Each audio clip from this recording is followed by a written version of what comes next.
Welcome back to my channel, and in this particular video we will be discussing about notification service. Recently I was going through some of the blogs articles regarding how we can build a good, successful and scalable notification service for our application. There was a flowchart published by Slack which showed how they sort of managed to send notification to different devices, which was quite mesmerizing.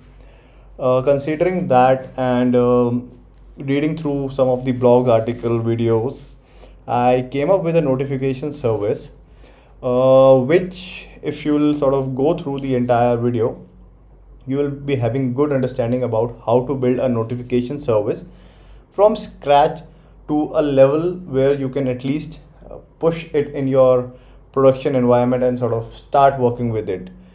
Any product which you build is definitely a ongoing process.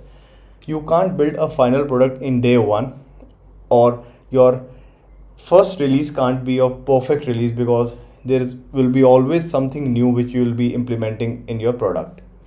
So basically we will be discussing the notification system, different components that will be involved in this particular entire system, and different flows by which our entire notification service would be up and running. So first thing, in notification service can be a SaaS, or it can be a standalone service for our application, right?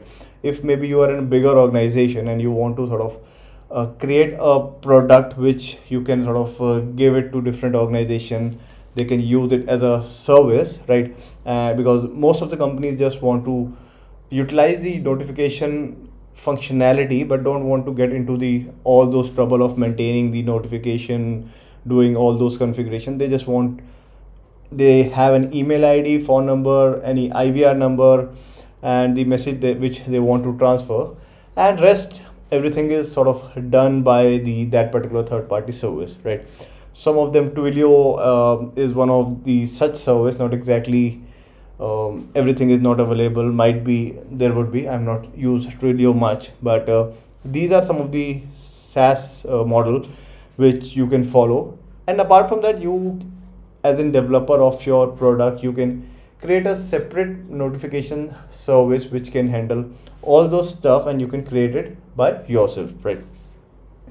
Moving to our next slide, in which uh, I have, basically what I've done is I have sort of created our entire schema, or not the schema but the entire system diagram, so that you will be able to understand these entire service much easier, right? So basically here on the left you can see we have a client 1 and client 2. Okay, now basically we have two clients, just to showcase that this is a SaaS service in which you will be having multiple client, right? You will be selling the product with some of your business model, that for maybe X amount of SMSs or maybe emails or something, you will be charging some amount, right? So these are the clients which will be directly communicating with our front end handler service. So basically this front end handler service is not the UI front end. I am just considering it as a service that will be directly contacting with your clients, right? This could be API which you have exposed, maybe some of the UI, it could be some UI which you have exposed, anything, right? This will be that service, right? Now what it, the purpose of the service is, it can be used to sort of distribute the data, right? So suppose your client 1 has registered with your mobile, they have maybe 10 devices and 10 devices has registered, right? Now you have to somehow somewhere maintain the user detail. So this user management service will be doing that particular task. It will be containing all the information related to users. Now user management service, so this will be containing all the information related to user, mainly the user device ID. We'll be having the user's meta information like email ID, phone number, his or her email IDs, and like basically the meta information that it generally any system stores for the users, right? Now once we have the users information, we can store it in some sort of DB, since this will be also a read only, maybe read only uh, block, right? So we'll be putting a redis in front of this, right? So that there is some sort of caching mechanism, and the requests are sort of faster, right? We don't have to hit the DB for each and every request, right? So Redis will help us in that matter, right? Now moving forward, once we are done with our user management service, we will be having the other services like the notification preference service and rate limiter, right? What this service will do is basically any user who is getting an uh, notification from the any product, right? They don't want that they are bombarded with thousands and thousands of notification, right? This will do nothing but irate the customer, right? Many times the customer, like in most of the application, they are logged in on multiple systems, like their phone device, their website, and their maybe on some iPad or somewhere 4 5 places, right? And they have set some preference that they want to get the notification on maybe on the mobile, right? Or from on the like web app, right? So they can put the notification in this particular service, and also the rate limit, right? That let's suppose user wants that they don't want the more than 20 notification alerts, right?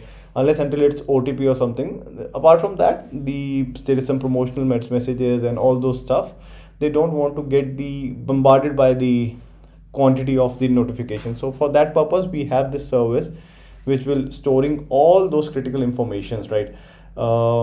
We have this service ready with us. This will be also be a read only memory, read only service. So we will be having some sort of caching mechanism in front of this, so that our service which will be accessing this will have some the latency should be minimum, right? So this service will basically do that part. Now moving forward, we will be having a queue. Why will we require this queue is basically we don't want our system to be to go down once we are getting a lot of requests, right? So what queue will do is basically it will store the entire data with them, entire message data with the related key with them, and once we have that particular message ready with us, we can sequentially, or we can somehow create some sort of sub channels or something, some mechanism which we generally follow in queue, and we can use that particular service for mainly scaling our product to multiple notifications, right? And if suppose our system is very rigid and it only handles one or couple of notification at per given time, in that point it will somehow crash if it will receive the notification more than that particular number, right? But with help of queue, we can store that particular notification in our queue, and once our system is free with sending the older notification, it will get the newer notification from the queue, right? So this is how our queue will work, right?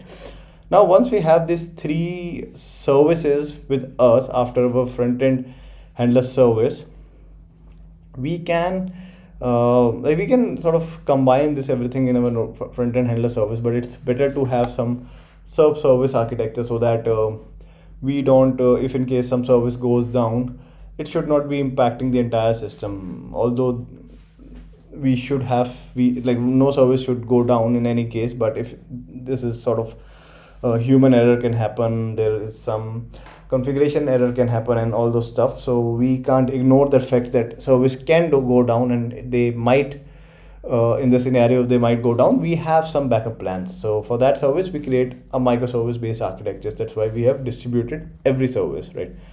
Now once we are good with these three services, one more thing here, this is a very initial sort of a system. You can rely entirely on this is a basic system. There are many other functionalities, hiccups which you will face while developing the features. That things you can mainly do once you are facing the scenario, and once you are facing the scenario you can sort of find a way out and then sort of implement that particular thing in your application. This is how a web development, or sorry, a software development in general works, right?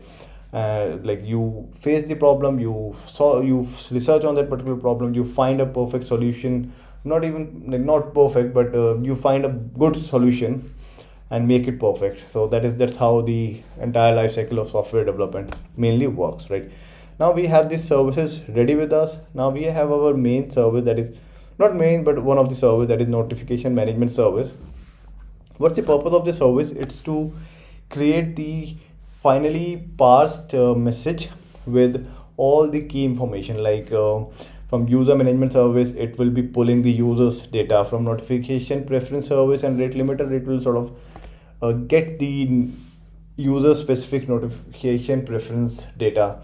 And finally the final message which it will be getting from the queue, it will be it'll keep fetching the data from the queue, and it will create a finally pass data based upon the user preference. That let's suppose a user wants the notification from 10 to 10 p.m, it will create that final pass data, and it will sort of push that in our final queue, which is sort of we will subdivide it into some channels. Like for SMSs we will create one channel, for email we will create another channel, for maybe maybe mobile alert sort of things we will create another notification way. For IVR stuff we'll create another notification. Those, sorry, another channel, not notification, sorry for that.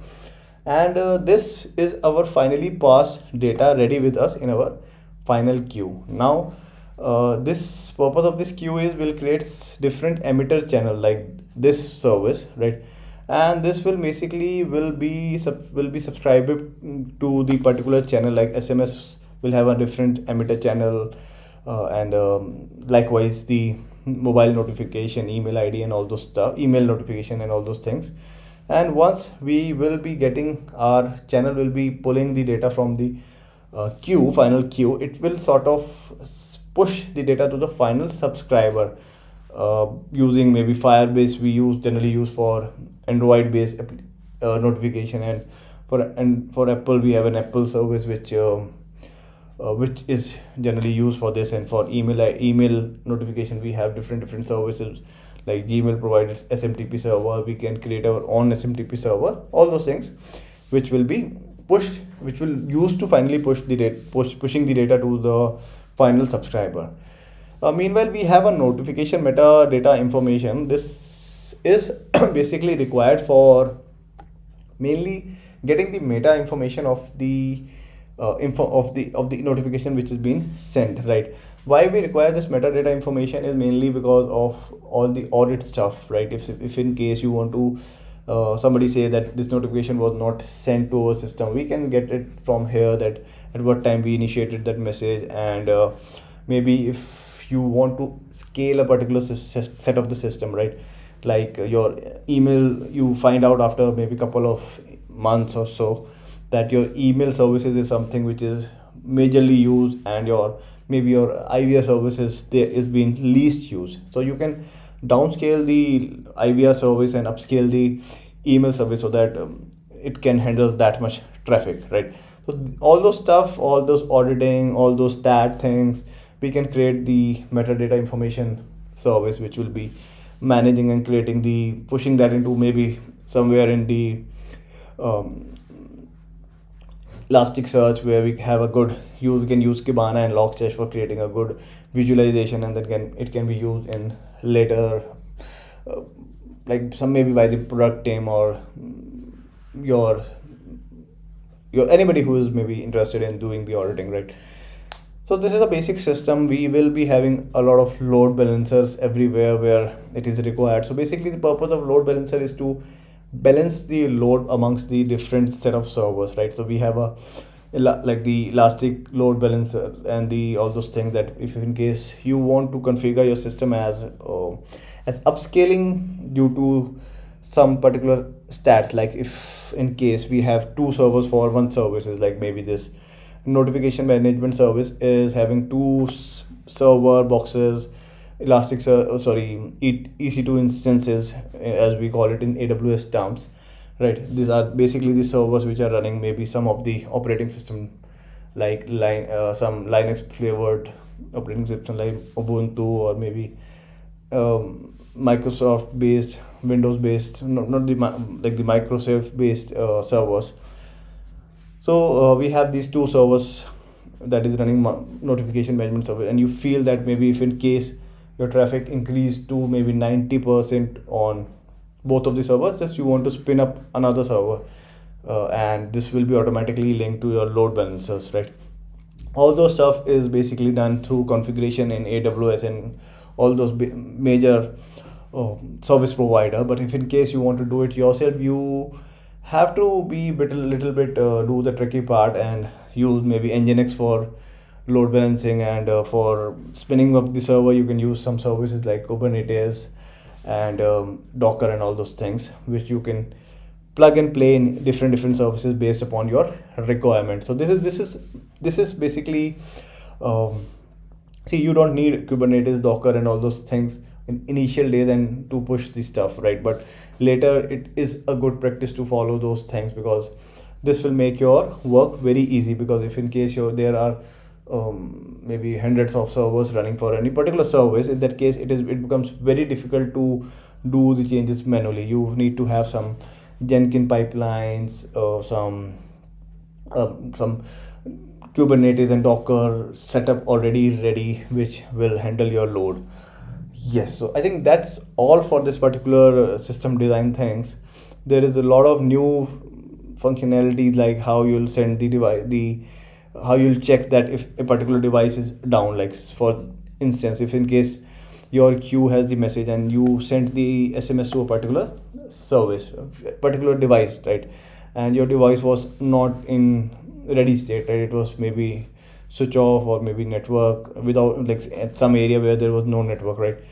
Your message would be lost if you don't have any acknowledgement mechanism. So we will be having an acknowledgement mechanism, which will mark the message true once it is received from the receiver's end, right?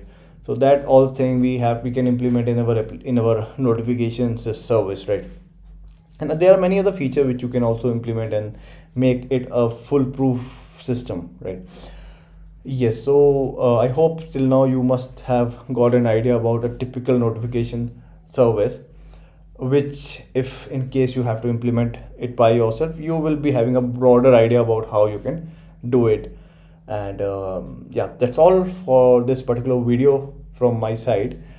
If you have any doubt, any question related to this particular architecture, or maybe anything which you might want to understand, you can sort of put that into the description, and I'll try to help and solve those particular problem.